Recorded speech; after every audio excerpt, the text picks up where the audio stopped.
Juan Manuel Cao, a fondo. Bueno, muy bien, como el tema migratorio cambia todos los días, hemos convocado al doctor Ángel Leal, abogado de inmigración, para hablar un poco con él sobre esos cambios, para responder también algunas de las preguntas que ustedes han estado enviando y que en otros programas no ha dado tiempo a ventilar o a responder. Así que bueno, doctor, muchísimas gracias de verdad por darnos un poco de su tiempo y estas consultas gratuitas, ¿no? con el público de mil maneras. Antes de empezar con las preguntas directas que tenemos, que ustedes han enviado, estaba viendo que el padre Wensky, arzobispo de Miami, estuvo en Chrome y dice que se encontró varios casos de cubanos que están aquí desde los años 80 con las famosas cartas de deportación y que están siendo retenidos, evidentemente, para deportarlos. Yo me imagino a alguien, independientemente de lo que haya hecho, que después de vivir más de 30 años en los Estados Unidos, llegues a La Habana donde no tienes ni casa, ni familia probablemente, ni nada, es como que lo deportaran a otro planeta, ¿no? Indiscutiblemente, y yo argumentaría que corren peligro. Que corren peligro porque en realidad una persona que lleva tantos años viviendo acá, dependiendo de lo que se haya dedicado acá, dependiendo de los familiares que tenga acá y a lo que se dedican los familiares acá, si son personas que se han manifestado abiertamente en contra del régimen, que acá en Miami eso suele suceder muchísimo, con personas que opinan por la radio, por la televisión, por 20 espacios, al final de cuentas son personas que van a llegar a un lugar que desconocen, que pueden también correr peligro de ser perseguidos, aparte de violaciones de derechos humanos, derechos civiles, los van a básicamente interrogar para saber el historial de su vida acá en Estados Unidos, donde trabajaron, quién conocieron, qué hicieron, si fueron inmigración, si no fueron inmigración. Todas estas personas son fuentes de información para el régimen. Cuando te deportan y tú llevas aquí más de 30 años, a lo mejor estás retirado, estuviste contribuyendo con el Social Security, ¿pierdes el Social Security? Sí, señor. Sí, señor. Sí, señor. Porque son personas que cobran porque tienen el seguro social, porque tienen un permiso de... O sea, tienen seguro social, pero tienen un permiso de trabajo, tienen autorización de empleo y por lo tanto tienen autorización de recibir el beneficio. Pero en el momento que lo deportan, pierden... Pero si tú estuviste 30 años aportando dinero al seguro social... Sí, señor. Y como cualquier otro... O sea, ¿no es que vas a estar en Cuba con el dinero de aquí? No. ¿No? No, a no ser que sea ciudadano americano y en ese caso tampoco porque el dinero no se le puede enviar a Cuba, o sea, pero en realidad alguien que esté en el exterior, que no sea ciudadano americano, no va a cobrar su beneficio del Seguro Social. Nadie en general. No, o sea, una persona que aquí vivió muchos años y contribuyó con el Seguro Social y no es ciudadano, es residente y se fue de regreso a su país voluntariamente. El residente todavía pudiera ser, pero entonces corre peligro de abandono de la residencia si está mucho tiempo fuera del país. Si está 6 meses fuera del país, se presume un abandono, un año es un abandono de la residencia. Entonces, en el caso del residente, generalmente para recibir el beneficio del Seguro Social en el exterior, debe de ser un ciudadano americano en un país que tiene un acuerdo bilateral con los Estados Unidos, donde los retirados de ese país pueden recibir sus beneficios de retiro acá y los retirados de este país pueden recibir el beneficio en el tercer país. O sea, que también tiene que existir ese acuerdo bilateral entre ambos países. Ven acá. Y entonces, si eres un ciudadano americano y te quieres ir a vivir a otro país, sí puedes recibir... Depende del país, República Dominicana, Colombia, países que tienen esos acuerdos bilaterales, cuyos retirados vienen para acá y también tienen derecho a recibir su retiro. Eso puede ser en el caso de un ciudadano americano que vaya a vivir. Yo te hago ahora la pregunta de cómo dice que hizo la ley, hizo la trampa, ¿no? Si, yo me voy a vivir a España. Muchos cubanos están haciendo eso. Sí. Y yo digo que el cheque de seguro social y soy ciudadano americano, me lo pongan en el Republic National Bank, uno que no existe ya, en el banco de Hialeah. ¿Sí? ¿Les van a averiguar dónde estoy viviendo? No, y ni creo que sea nada tampoco, porque si el dinero se lo depositan en un banco y usted tiene derecho a ese dinero y se lo pueden hacer llegar por un giro bancario. Si digo que me lo depositen en el Banco de Santander en Madrid, ¿no? Si hay ese acuerdo bilateral entre ambos países, Estados Unidos y el tercer país, no creo que haya ningún problema. Tiene que haber un acuerdo. Y no lo hay con todos. No lo hay con todos. ¿Con Europa no hay? Creo que sí, porque son países que, vuelvo y repito, que el retirado de ese país, si llegara a vivir acá, puede recibir su beneficio de retiro de tal manera que los Estados Unidos puede mandar el seguro social para el ciudadano americano retirado. Bueno, entonces, si a los deportados después de 30 años no tienen derecho a seguro social, esos anuncios de que le dicen, usted pague aunque esté ilegal su seguro social, mucha gente va a decir, ¿para qué? Pague sus impuestos. Pague sus impuestos con su número de ITIN, algunos de ellos tienen seguro social porque tienen permiso de trabajo. Pero el impuesto aquí aquí es una ilegalidad. Pero aquí el seguro social, tú me disculpas, es un impuesto, aunque te digan que no. Sí, es obligado. Sí, sí. O sea, le están diciendo que paguen sus impuestos, sí. Y cuando pagues ese impuesto está diciendo que pague el seguro social. Correcto. Y el Medicare. Correcto. O sea, también pierdes derecho a Medicare igual, ¿no? Claro, porque no va a venir a atenderte aquí. Exacto, ya está fuera del país. Pero eso parte de la polémica con la población indocumentada, porque son personas que han contribuido, que han pagado impuestos con su número de ITIN o su seguro social, y el caso es que si llegaran a no poder regularizarse, de no obtener un permiso de trabajo, de no obtener una residencia o una ciudadanía, van a perder el beneficio al cual han contribuido con sus años de trabajo. Claro, han contribuido en muchos casos estando indocumentados en el país. Ahora, también vi uno de esos chistes que se hacen virales en las redes, donde hay un tipo ahí que imita a Fidel y dice que si la I-220A, etcétera, etcétera. Y en el chiste, pues se habla también de que te quedas completamente sin nada. Si no tienes familiares, te dejan en medio de la calle. ¿Qué sabe de algún deportado? ¿Qué pasa con esa gente en Cuba? ¿No hay ningún seguimiento? ¿Estados Unidos se despreocupa por completo de él? Por completo. ¿Sí? Es una persona deportada a su país de origen. Se aseguran de que el país de origen lo haya aceptado, que tenga un documento de poder abordar el avión para regresar al país de origen. En el momento que pisan suelo en el tercer país, en este caso Cuba, ya los Estados Unidos terminó con ese caso. ¿Qué es lo que está pasando en este caso de Abrego García, del salvadoreño que mandaron al CICOT, que ahora presuntamente no está en el CICOT? Porque lo que está diciendo Estados Unidos, en el momento que lo deportamos, ya perdimos control sobre la persona. Bueno, vamos a las primeras preguntas del público al doctor Ángel Leal. Pregúntele a Leal. Dice, bueno, quisiera saber si un ciudadano cubano que no tenga ningún familiar en los Estados Unidos tiene alguna vía de solicitar visado. Gracias. La Lotería Mundial de Visas, aunque en esta última ronda Cuba no calificó porque le han dado más de 50,000 visas en los últimos 5 años, pero vigila anualmente, eso generalmente lo anuncian para octubre, noviembre, los países que pueden participar en la Lotería Mundial de Visas, y en el dado caso que Cuba llegara a calificar de nuevo, esa es una posible vía. También la gente no sabe, pero por una petición de empleo, si hubiera un empleador que lo quiere patrocinar, si usted tiene un oficio especializado, profesional con título avanzado, con oferta de empleo, tal vez por esa vía también, aunque es mucho más difícil y muy raro ver ese tipo de casos desde Cuba. Desde Cuba, pero de otros países de sí, otros ¿no? países sí. De otros países. Próxima pregunta.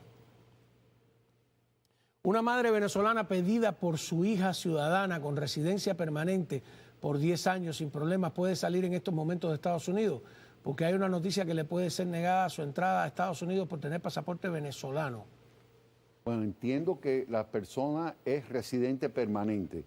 Si usted es residente permanente y se hizo residente por una reclamación familiar por su hija adulta ciudadana americana, no hay nada que impida, y usted nunca pidió asilo acá y nunca manifestó temor de ser devuelta a Venezuela, en teoría usted debe de poder viajar a Venezuela. El tema de los venezolanos es que si tienen pasaporte vigente, es muy difícil renovar los pasaportes, aunque el año pasado anunciaron una extensión que anunció la Asamblea Nacional en Venezuela de 10 años de esos pasaportes desde la fecha de vencimiento. Así que revise bien que su pasaporte cae dentro de ese programa de la extensión de los 10 años, que creo que son la mayoría de los pasaportes, que tengas un pasaporte vigente, una tarjeta de residencia sin vencer.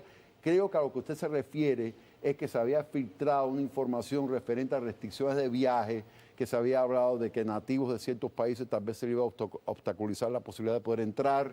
Eso nada más que era un reporte del Departamento de Estado que se le brindó a la Casa Blanca. Todavía no hay nada referente a restricciones de viaje. Así que por el momento diría que no debe tener problema, aunque no es un buen momento para viajar en general. No, el tema también es que Venezuela no tiene consulado funcionando en Miami. Es correcto. Entonces, por eso tienen que contar con esa extensión de los 10 años. Complica más todavía la situación. Vamos a una pausa. Cuando regresemos de la pausa, también quiero hablar de que el Departamento de Estado anunció el jueves pasado que ha suspendido indefinidamente las conversaciones migratorias con Cuba. ¿Qué significa eso? ¿Qué podría, de qué modo podría repercutir en las deportaciones de cubanos? Ya regresamos. Continuamos hablando con el abogado Ángel Leal. Antes de pasar con más preguntas del público, el jueves pasado se anunció, el Departamento de Estado anunció que ha suspendido indefinidamente las conversaciones migratorias con Cuba. En la práctica, ¿qué significa eso? Son conversaciones bilaterales que deben de ocurrir 2 veces al año. Yo no he visto todavía el informe oficial, vi los reportajes, pero si llegara a ser el caso, en realidad de lo que estamos hablando es que va a dificultar cualquier proceso de intento de deportar a los cubanos más allá de los acuerdos migratorios que ya existen entre Estados Unidos y Cuba. El último acuerdo que se hizo fue el de Obama, que aquel cubano que haya entrado después del 12 de enero del 17, lo que llamamos los recién llegados, eso se reforzó cuando la administración de Biden, pero en realidad no ha habido más avance referente al tema de la deportación de los cubanos. No es decir que no los puedan detener, no es decir que no lo puedan intentar, pero si no hay esa continuación de esas conversaciones bilaterales que surgieron durante la administración Biden, durante esta administración de Trump, entonces creo que va, entre otras cosas, a dificultar cualquier tipo de proceso de deportación masiva de cubanos a Cuba. Yo pensé eso inicialmente, pero lo investigué un poco más porque me llamó la atención. Y Estados Unidos suspende las conversaciones, pero no las deportaciones. Cuba puede seguir recibiendo deportados, aunque no conversen de nuevo. El tema de las conversaciones es que Cuba siempre la convierte en una conversación política. Dice, bueno, es que la gente se va de Cuba por culpa del embargo, de las sanciones, bla, bla, y eso es lo que están tratando de evitar. Correcto. Claro, ahora hay otro problema. Colombia, tengo entendido, que acaba de anunciar que los cubanos pueden viajar sin necesidad de visa a Colombia, que fue lo que pasó con Ecuador, con Correa, y por Nicaragua. Panamá ha disminuido drásticamente el número de personas que están pasando por el Darién. Yo no sé si se atreverán, incluso si se atreven a provocar un éxodo masivo, crearán un problema ahí en Sudamérica, porque aquí que no van a dejar entrar a nadie, ¿no? No, definitivamente, aunque se le facilite la entrada a Colombia, la travesía va a ser más difícil, México va a obstaculizar más, no hay CBP-1 para pedir cita previa para pedir asilo en la frontera, no hay paro humanitario, en realidad no hay ningún trámite migratorio que va a tomar lugar en la frontera y son personas que van a hacer toda esa travesía por gusto porque van a terminar con cartas de deportación expeditas. Así que en realidad cualquier facilidad que pudiera existir de estos terceros países para ayudar, fomentar una inmigración irregular desde Cuba, desde mi punto de vista no va... Pero sí coincido con usted que podría enredarse la cosa, sí. y eso sería un beneficio porque no habría a dónde deportar a los cubanos. Aquí ayer alguien decía que podrían ser llevados a El Salvador. A mí me parece muy difícil eso, ¿no? No veo cómo, ¿no? Bueno, lo hicieron con los venezolanos. Pero... estoy de acuerdo. Yo creo que ahí hay otros aspectos que complicaría ese asunto. Sobre todo porque le estaría serruchando la base de votantes a los congresistas cubanoamericanos que ya están en una dificultad, ¿no? Habría que ver ahí qué sucede. Vamos a la pregunta del público, ¿no? Yo estoy politizando un poco el tema porque está politizado. Sí, y yo lo he pensado hasta qué punto El Salvador estaría dispuesto a recibir cubanos también con estas cartas de deportación. Y es un tema que hay que analizarlo porque en teoría es podría posible. mandarlo a Guantánamo, tendría más lógica para los cubanos. Aunque solo hay 750 camas en las cárceles. Es correcto, pero si legalmente correspondiera más Guantánamo que porque hay quien te dice, no, pero hubo 34.000 balseros en Guantánamo. Sí, 34.000 balseros que estaban deseosos de venir a Estados Unidos, que estaban allí no a la fuerza, sino pero cuando tú tengas 34.000 carpas, 34.000 personas en carpas que están en contra de su voluntad y que hagan un motín. Yo he estado ahí en Guantánamo 5 veces y te digo que no no tienen suficiente personal para controlar un motín masivo allí. Y no solamente eso, y también depende de que, porque todavía están en la base naval de los Estados Unidos, también depende de que Cuba los acepte, aunque estén en Guantánamo. O sea, si Cuba dice, no, yo no lo acepto. Bueno, Cuba hasta ahora sí dice que los acepta. Ellos son pícaros porque no quieren romper el vínculo, porque el único instrumento que tiene Cuba para presionar a los Estados Unidos es el chantaje migratorio. Sí, y si lo pierden, se quedan sin nada, no tienen, no tienen ni bala, como decía un famoso personaje de Pinar del Río. Vamos a Barbera, los pinareños saben de quién hablo. Vamos a la próxima pregunta. Buenas noches, soy cubano, mi hija entró por CBP One en julio del 24, tiene parol por un año, cerró la corte, trabaja desde entonces, paga sus taxes, presenta la ley de ajuste cubano, presenta para la ley de ajuste cubano ahora en junio de este año. Estamos bien preocupados, ella sobre todo. Por favor, díganos usted qué le aconseja. Que siga con su trámite de ajuste cubano al año y el día que le toca ahora, creo que en junio o julio del 2025, al año y el día de haber entrado bajo parol. La preocupación es que mandaron un aviso para aquellas personas con el CBP One diciéndole de que si usted no tiene una base legal para permanecer en el país, que básicamente le están dando 7 días de parol para que usted abandone el país. Yo argumentaría que es una persona que va a poder calificar bajo la ley de ajuste cubano al año y el día, cubana, entró bajo parol, también está a tiempo de presentar asilo. Está antes del año para presentar el asilo. Yo no creo que esté de más considerar la posibilidad de presentar un caso de asilo siempre y cuando la persona califique para asilo, que fue una persona perseguida, que tiene temor de ser perseguida, que no tenga doble nacionalidad, o sea, que no tenga algún delito de... O sea, los que vienen por España, que son ciudadanos españoles, o sea, no pueden aplicar para asilo. No, claro, porque te dice que ya tú estás refugiado en España. Tienes refugio en España. O sea, donde no corriera peligro. Entonces es una persona que va a quedar descalificada. Pero sí para la ley de ajuste. Para la ley de ajuste cubano sí, porque es nativo ciudadano cubano. Ok, próxima pregunta. A ver. Entré con la I-94, no he pedido asilo, pero mi papá es residente permanente. ¿Me podría hacer una reunificación? Mi papá es residente, sí, si eres soltero, menor o mayor de edad, no importa, él lo puede pedir. Lo que no lo puede pedir si eres casado. Si eres cubano, ¿hasta qué punto le conviene una reclamación familiar? Porque recuerde que la categoría demora mucho. Son 8, 9, 10 años de espera para que una reclamación de esa naturaleza entre en fecha y hasta qué punto sea necesario. Si eres cubano de otra nacionalidad, no creo que sea mala idea. ¿Y por qué no aplica la ley de ajuste si es cubano? No, si de otra nacionalidad, si fuera el que escribió, si es de otra nacionalidad que no sea cubano. Ok. Creo Adelante. que es cubano. Yo quiero saber si los que entraron por la frontera CBP y pues yo tengo 2 personas que entraron con ese parol, ¿es lo mismo parol que CBP? El CBP One era la aplicación móvil para pedir la cita.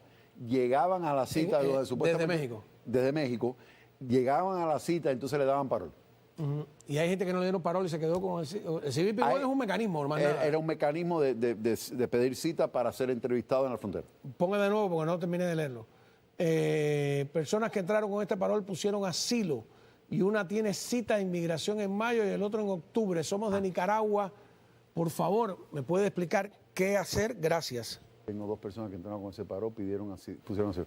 Siempre y cuando pusieron el asilo antes del año, no hay ningún problema. Van a tener que seguir con su proceso de corte de inmigración. Lo que sí estoy viendo mucho en esos casos, y ojo con esto, llegaron con el CBP One, le dieron el parol, presentaron el asilo, se demoraron en citarlo a la corte. Muchos de esos casos de asilo están con el servicio de inmigración y no están con la corte de inmigración. Y estas son personas que tienen corte de inmigración, que es lo que debía de haber pasado con los que entraron con el CBP One. El caso es de que es importante archivar ese asilo con la Corte de Inmigración y que le pida a la Corte que le reconozcan la fecha de la presentación original, que lo puedes hacer con el recibo de cuando usted le mandó ese asilo a UCIS y pedirle a la Corte que le acredite ese tiempo para poder calificar para su permiso de trabajo. Pero el caso es que tengan cuidado con eso, porque muchísimas personas que entraron de esa manera tienen el asilo pendiente, pero tal vez no lo tienen en el lugar correcto. ¿Sabe que mucha gente en el pasado, ¿no? Está hablando de 10, 15, 20 años atrás, otros latinoamericanos aquí en Estados Unidos se quejaban del privilegio de la ley de ajuste cubano. Y la conclusión era que había que quitarle a los cubanos la ley de ajuste. Y yo en aquel momento hice algunos reportajes y dije, no, lo que hay que conseguir es una ley de ajuste nicaragüense, una ley de ajuste venezolano, donde hay esas dictaduras. Hoy sería un camino, una salida para nicaragüenses y venezolanos, pero bueno, sabemos cómo piensa la gente como son las cosas como son del alma, decía el poeta. Vamos a ver otra pregunta. Me dicen que no, que vamos a una pausa. Pues nada, regresamos enseguida. Sí tenemos más preguntas cuando regresemos de la pausa.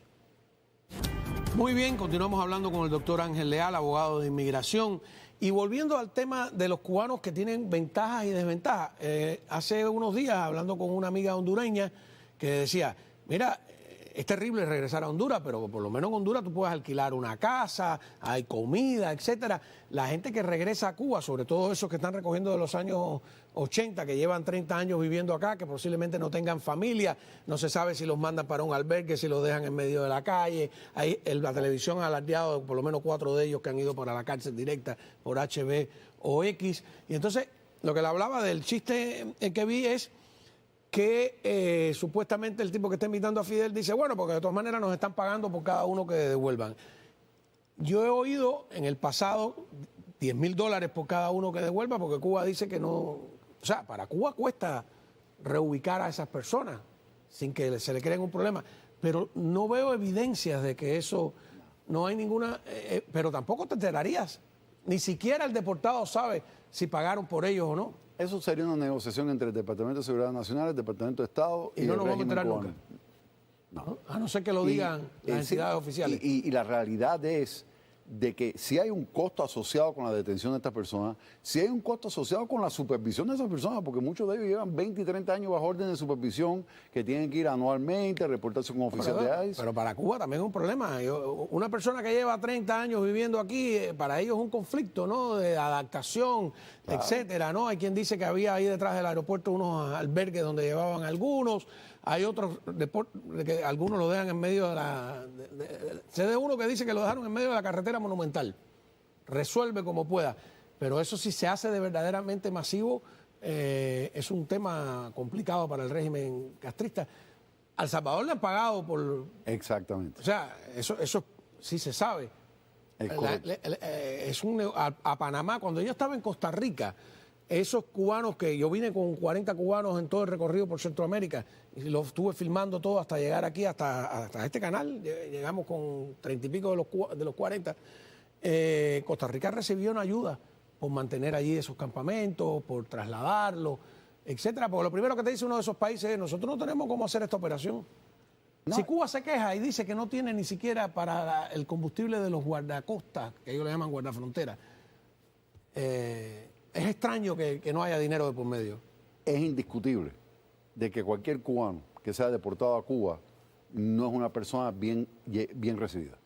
Es una persona que va a enfrentar problemas en Cuba de una forma o de otra. Yo argumentaría por el simple y mero hecho de que llevó tantos años viviendo acá, es una persona desafecta al régimen, es una persona que no quiso vivir en Cuba, es una persona que salió de Cuba, es una persona que hizo vida fuera de Cuba y es una persona que va a ser mal vista por el régimen y eso puede traer una serie de implicaciones y mínimo ningún tipo de colaboración o ayuda a pesar de que es un ciudadano de su propio país, porque ese es un país que todavía entiende el concepto de expatriar a sus nativos y sus ciudadanos. Es un país donde la gente son reguladas, es un país donde no dejan entrar sus propios ciudadanos, que no dejan salir sus propios ciudadanos. Entonces, ¿qué pueden esperar estos cubanos que llevan toda la vida viviendo en los Estados Unidos cuando se han devuelto a Cuba, donde no tienen ningún tipo de derecho legal para pedir absolutamente nada y donde corren peligro de ser perseguidos por el simple y mero hecho de haber vivido acá? Salvo los infiltrados, los chivatones y los represores, el resto de los cubanos comunes y corrientes es una injusticia devolverlos a Cuba. Es una injusticia absoluta. Lo haga Biden, Obama o Trump. Da igual. Y eso yo creo que la comunidad tiene que expresarse de alguna manera y aprovechar que hay tantos cubanos americanos en posiciones importantes para hacérselo entender a la administración. Tú dirás, bueno, los venezolanos, los nicaragüenses, sí, bueno, pero como bueno, aquí cada cual llora por su causa, ¿no? Y entonces yo creo que ahí hay una causa importante, además de que, como digo, le están serruchando el piso electoralmente es probable, a los congresistas cubanoamericanos, etcétera. Vamos a más preguntas. Adelante. Buenas noches, soy CBP1. Tengo la corte cerrada y me faltan 2 meses para aplicar a la ley de ajuste cubano. ¿Qué me recomienda? Que aplica la ley de ajuste cubano y, vuelvo y repito, dada la incertidumbre de que mandaron estos avisos, hay un litigio referente a eso, dicho sea de paso, y ese no es el mismo litigio que el litigio del parol humanitario, que la jueza en Boston dijo que no se puede cancelar los paroles el 24 de abril. Ese es un caso, el caso del CBP1 es otro que todavía no tenemos un fallo. Pero el caso es de que usted va a poder calificar bajo la ley de ajuste cubano, pero revise su caso a ver si tal vez pueda presentar un caso de asilo antes del año, si es un caso que tiene mérito, que tiene argumento, que hay un fundamento legal, que hay una base legal, que usted fue perseguido, que temes persecución, raza, religión, origen nacional, membresía en un grupo social particular u opinión política. No lo haga por gusto, para ganar tiempo, para básicamente tener otra opción si en realidad no vas a calificar. Pero si tienes un buen caso de asilo, lo consideraría. Ok, próxima pregunta. Soy cubana e hice una petición I-130. ¿Cuál es la I-130? Es el formulario para pedir un familiar. Ok, mi hijo menor, esa es la reclamación familiar, ¿no? Sí. De 12 años, fecha de prioridad enero 2024 como residente. Su papá está pronto a venir por una IR5. ¿Cuál? Y el papá está a punto de venir por una petición de, creo que de un hijo adulto ciudadano americano. Y al niño no le queda nadie allá. ¿Hay alguna prioridad para acelerar la visa del niño? Gracias. No, porque en la petición suya, él es hijo menor de edad soltero de residente y esa categoría está por el 1 de enero del 22. Su fecha de prioridad es la fecha de la presentación de la reclamación. Si usted presentó antes de esa fecha, le toca esperar que llegue a esa fecha para que el niño tenga el derecho de inmigrar para acá. Si estuviera en fecha, se pudiera pedir una adjudicación expedita para que el niño pueda inmigrar. Lo que no se puede hacer es adelantar el derecho de recibir la visa, porque eso depende del boletín de visas. Si fuera ciudadano, fuera más rápido. Exactamente. No, ya es familia inmediata, sí, porque ya es familia inmediata del ciudadano americano, y de ser familia inmediata del ciudadano americano, ya no tiene que esperar disponibilidad de visas bajo el boletín de visas. Entendí que el padre viene, pero el padre viene igual como residente, por lo que estoy entendiendo, por un hijo adulto ciudadano americano. Entonces, en realidad, sería lo mismo que el padre lo pida. Así que, en realidad está difícil, pero tal vez, no sé, hay que analizar a ver de qué manera el niño se le puede nombrar un guardián, o usted pueda viajar, dependiendo de las circunstancias de su caso, para estar con el niño, para que no esté descuidado o abandonado. Próxima pregunta. Abogado, reclamé a mi hija con sus 2 niños menores de edad desde el 19, soy ciudadano americano y me han dicho que se ha demorado el proceso. ¿Qué puede decirme? Eso es, y creo que es un hijo adulto, soltero, mayor de edad, ciudadano americano, que está por el 2015, noviembre de 2015. ¿Y de 15 al 19 cuánto avanza? ¿A tanto por mes? ¿O eso es irregular? No obedece el tiempo cronológico. Entonces, si ellos tienen fecha de presentación del 19, están por el 15, póngale 3, 4 años, pero no necesariamente obedece el tiempo cronológico. Próxima pregunta. Este está conciso. Buenas noches. Para solicitar asilo político, obligatoriamente hay que estar físicamente en Estados Unidos. Sí, señor. Sí. Bueno, refugio desde afuera, asilo dentro de los Estados Unidos. Refugio es con la ACNUR. Exactamente. Que es la Organización de Naciones Unidas encargada de los refugiados, ¿no? Es correcto. Ok. Vamos a próxima pregunta. Buenas noches, soy cubano. Entré hace 3 años por mar. No fui inspeccionado, presenté asilo y recientemente renové el permiso de trabajo. A todo el grupo, excepto a mí, le aprobaron parol y por ende residencia, a pesar de haber presentado la solicitud. ¿Qué debo hacer por mar? Si no le dieron el parol en aquel momento que lo procesaron, técnicamente sigue con su asilo pendiente y ya no corre peligro de una deportación expedita porque lleva más de 2 años en el país. No está sujeto al requisito de registro de extranjeros porque usted tiene permiso de trabajo, que es otra cosa que entró en vigor ahora el 11 de abril, y hay muchas personas que sí están sujetos a ese requisito, y el no cumplir con ese requisito de registro extranjero implica 6 meses de cárcel y $5,000 de multa. Pero a su pregunta, lo que a mí se me ocurriría, dependiendo de sus circunstancias, si hay una circunstancia humanitaria, si por interés público usted pueda demostrar que tal vez usted pueda calificar para un parol. No creo que esté de más que haga el intento de pedir el parol con Inmigración y Control de Aduanas, dependiendo de sus circunstancias particulares. Si uno pide asilo político, el caso se demoró y en eso llega el año y un día, ¿puede aplicar a la ley de ajuste? No, si no entró bajo parol o fue admitido legalmente. Por eso tanta polémica con los cubanos con I-220A, porque no califican, porque no se considera un parol, no se considera una admisión legal. Tienes que ganar el caso de juicio político. ¿Y si lo pierdes? Es orden de deportación. Próxima pregunta. Buenas noches, tengo un hijo reclamado de ciudadano y ya está en el centro de visa F1. Sí, eso es hijo soltero mayor de edad del ciudadano americano. ¿Tiene condición especial su mamá? O sea, su mamá es la, no él. Sí. No, tiene condición especial, ahí falta una coma. Sí. Su mamá ya es residente, otra, y tiene que estar con él en Cuba. ¿Qué puedo hacer para adelantar el caso, por favor? ¿Entendió? Sí. No puedo adelantar el caso si no hay derecho a visa. Entonces, la F1 está, si mal no recuerdo, por noviembre de 2015, dependiendo de la fecha de reclamación. O sea, el hecho de que su caso está en el Centro Nacional de Visa, es posible que ya le hayan permitido, por ejemplo, en esa categoría, si usted tiene una fecha de presentación antes de enero 1 del 17, puede adelantar los trámites migratorios. Ajá. Pero vamos a suponer que es enero del 17.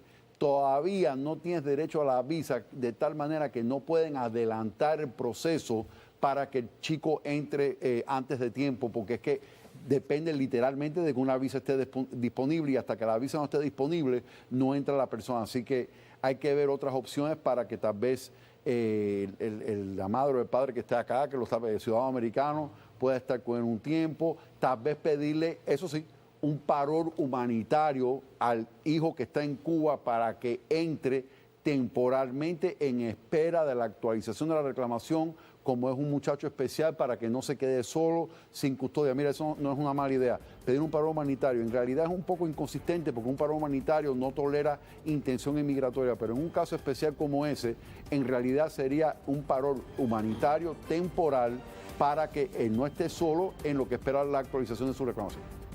Bueno, pues nada, vamos a una pausa, regresamos con sus preguntas al doctor Ángel Leal.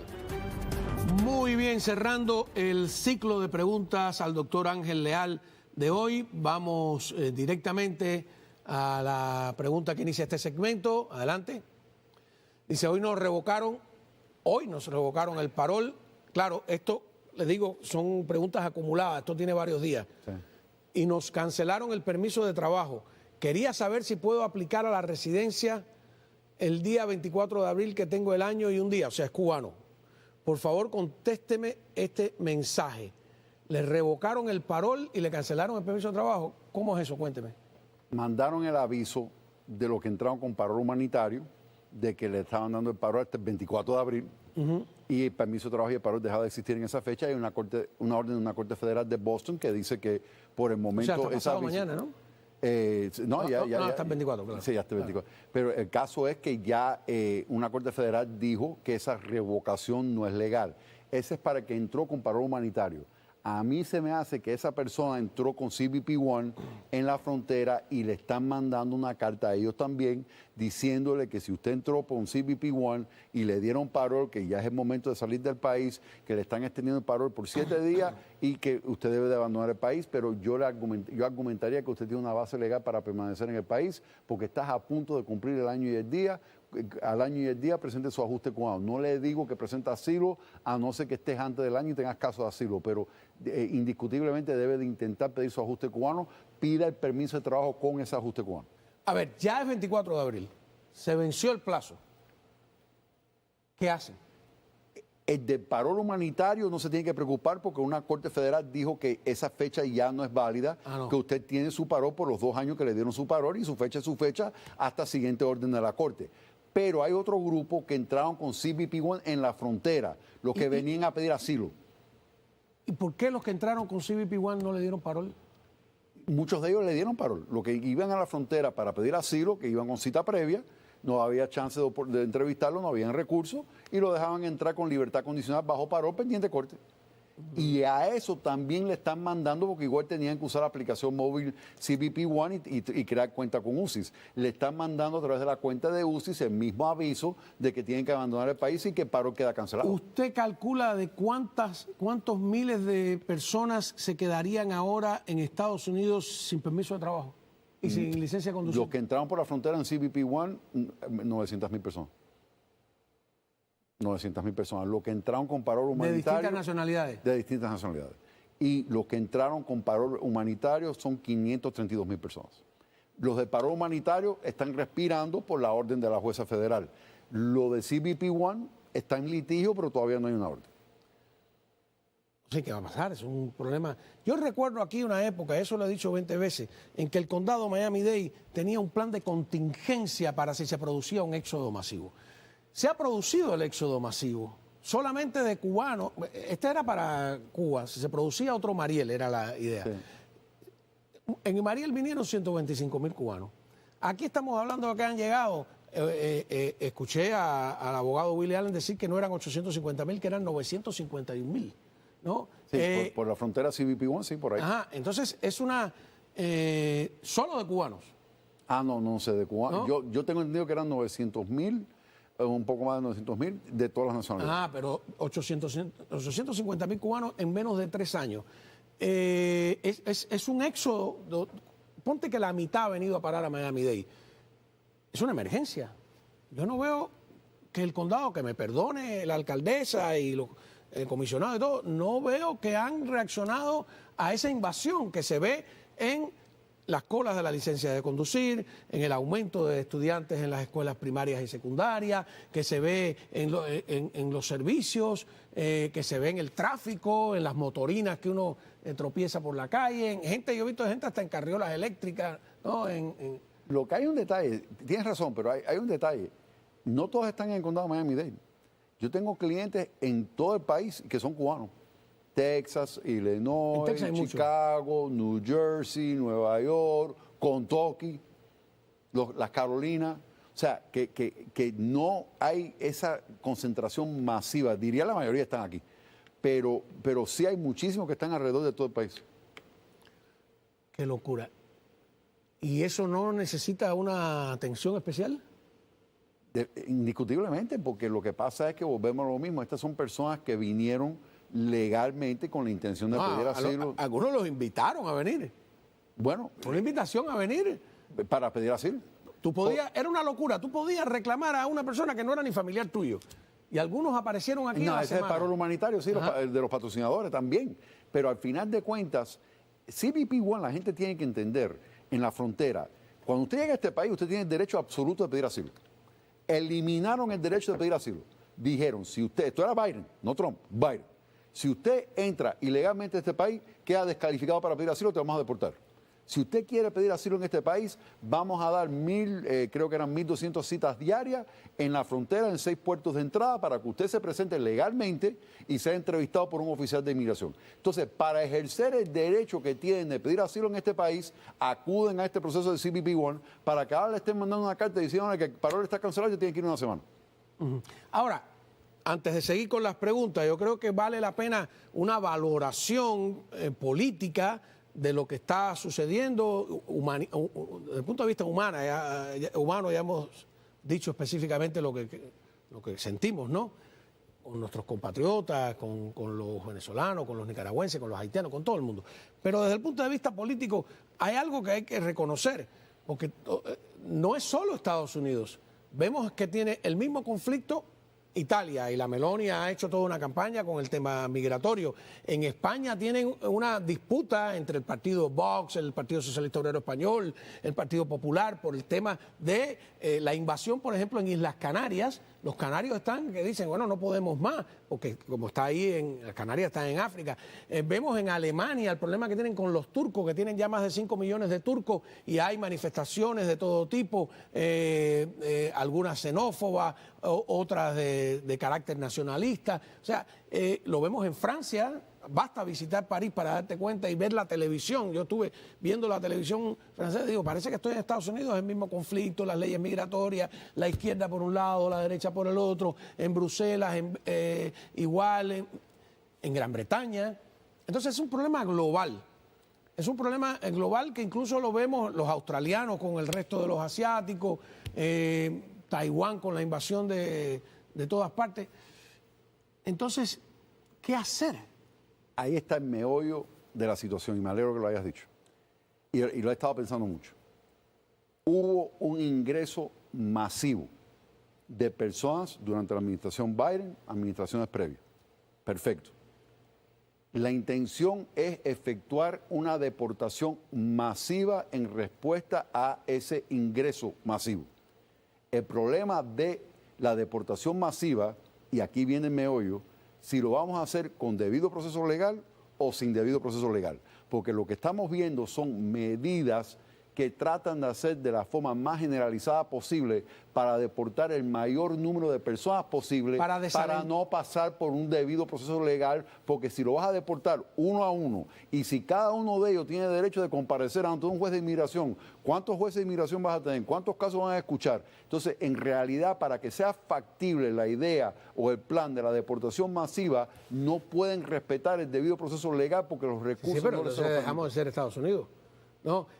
Yo noto que la intención es desalentar la entrada. En eso ha sido exitosísimo. O sea, han mandado un mensaje tan duro. Luego viene el tema de matizar. Y ahí es donde se enreda la cosa, ¿no? Porque tú dices, bueno, los cubanos están de acuerdo con la política de Trump. Bueno, eso es en términos teóricos y general, pero ¿cuántos cubanos no tienen familia? Esos cubanos que han llegado aquí, esos 900, 850 mil, han llegado, la mayoría, no por sus propios recursos, porque en Cuba hay una miseria espantosa, por mucho que vendan la casa, han llegado porque sus familiares los han estado ayudando. Así que aquí tenemos esa aspiración de tener el aspecto legal, el aspecto político, por supuesto que lo es, el aspecto humano y tratar de conciliarlos a todos. Le agradezco, doctor, haber estado con nosotros. A ustedes los invito a que se queden para ver la segunda parte del programa y espero que haya sido útil el servicio, lo mismo para problemas personales directos que tenga, como para tener una información general, de como decimos, de una crisis que no es exclusiva de los Estados Unidos, que es una crisis global. Volvemos enseguida.